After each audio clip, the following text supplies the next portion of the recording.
Hey everybody, Travis Glassman here. I wanted to share a story with you all about a buck I named Cardiac Jr. The story starts in the summer of 2017 when I was out checking trail cameras. I pulled up to a trail camera and pulled the card and started thumbing through the pictures on my viewer, and a giant typical showed up on my trail cameras. So I monitored Cardiac Jr. throughout the summer and watched him through July and August on trail cameras, and then he just disappeared in September. I finally got another picture of Cardiac Jr. about mid-October. He had lost his velvet and he looked impressive, but when the velvet was gone, he looked a little bit younger than I had anticipated. I decided that I wouldn't concentrate solely on that buck and thought if he happened to give me an opportunity, I would analyze the situation at that time, kind of age him on the hoof and see what I thought. As the season went on and the rut came, I was after a couple other different bucks and I kind of forgot about Cardiac Jr. And one day my brother and I went out and I was guiding him and filming him on his rut hunt here in Kansas, and we seen a big whitetail buck bedded with a doe in a big draw that we were glassing that morning. Through the spotting scope, he looked impressive. He was running around chasing his doe. He would bed for a while, get up, move around, and he was just a really dominant buck in the area. I soon realized that I had underestimated this buck. He was older than I thought. He was way more magnificent than I thought. The morning of my brother's rut hunt, we were sitting on a hill glassing, and we seen a mule deer buck and a whitetail buck, and they each had does of their own. They were actually working into the same draw, so we thought, well, we'll get the wind in our face and we'll start crawling into that draw and see what would happen. As we got into the draw, we just sat back and waited for a while to just kind of see how things would shake out, and these bucks kind of found their own way. They separated their doe herds off a little bit, and they bedded up for the day. As we got crawled in, the mule deer seemed to be in a better spot for a stalk and a hunt, so we decided to go after them. In the process of working in on these mule deer, we heard something over to our right, and we seen some activity. Well, it turns out it was Cardiac Jr. With another buck and his doe bedded. I pulled out the video camera and got a little footage of Cardiac Jr. He was only about 150 yards down in the draw bottom.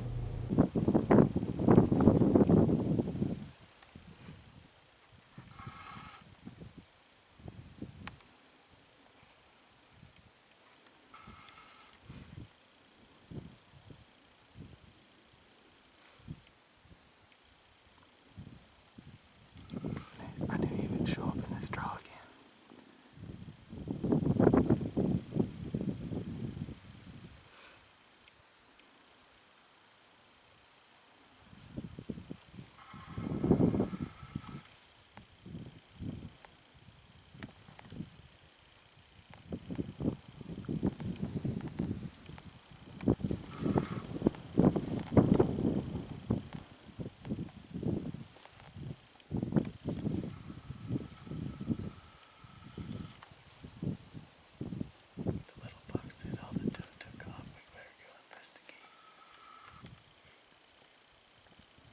This is where you'd be hiking her back. Yep. Because he's going, that's right.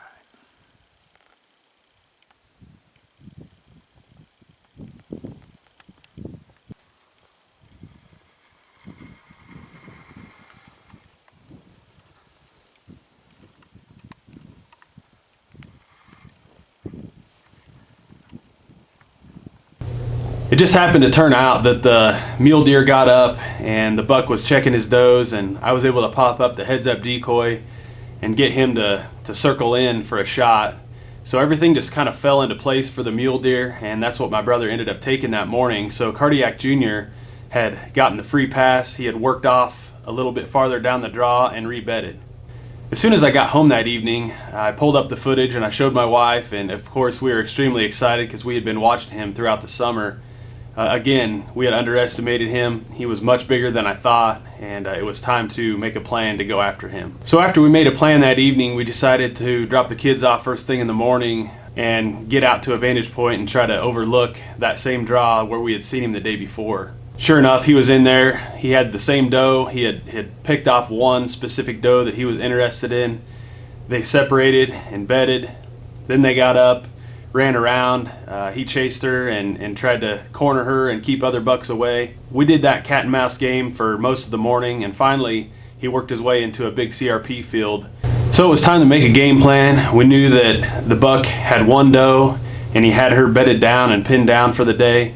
We knew he was going to be standoffish toward any other bucks coming in, and so we were hoping we could use his aggression to our favor. It was time to make a game plan. We finally had the buck and the doe in the spot that we thought we could hunt them. They bedded down. The buck was standing over top of the doe, protecting his area to keep other bucks away. We knew he would probably get aggressive toward any other bucks coming into the area, so we thought we would use that aggression to our favor. So my wife grabbed her Hoyt, I grabbed the heads-up decoy and the camera, and we started crawling in for position. We had the wind perfect, we worked in, and the buck was standing his ground. We popped up the heads-up decoy, and it worked great. He was standing over top of his doe. He didn't want to leave her. He wasn't getting as aggressive as I had hoped, but he was standing his ground and allowing us to approach behind the decoy.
The CRP was very tall. It was probably about waist high for me, and I'm about 6'1".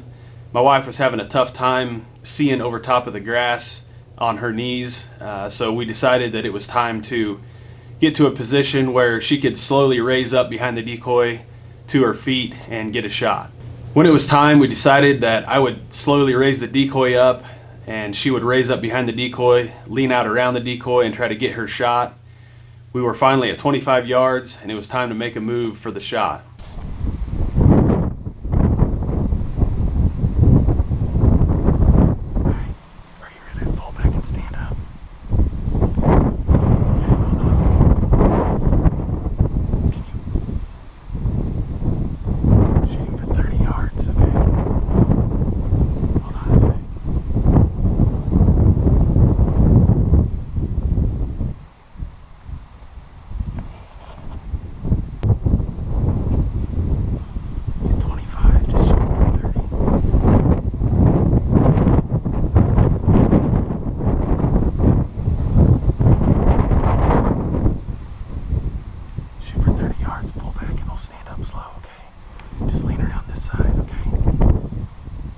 I slowly raised the decoy up.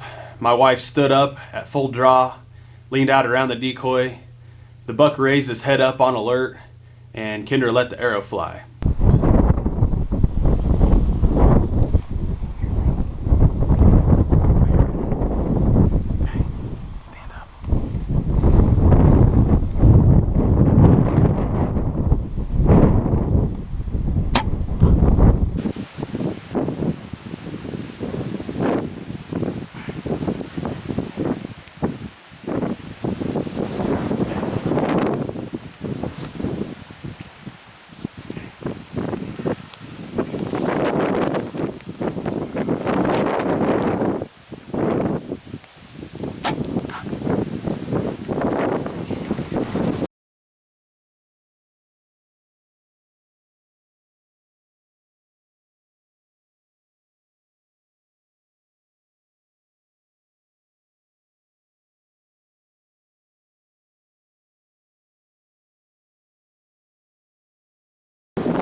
Well, unfortunately, the buck, being on alert, dropped and loaded his legs to turn to leave while the arrow was on its way. And unfortunately, the arrow ended up hitting him high in the scapula, and it was not a lethal shot.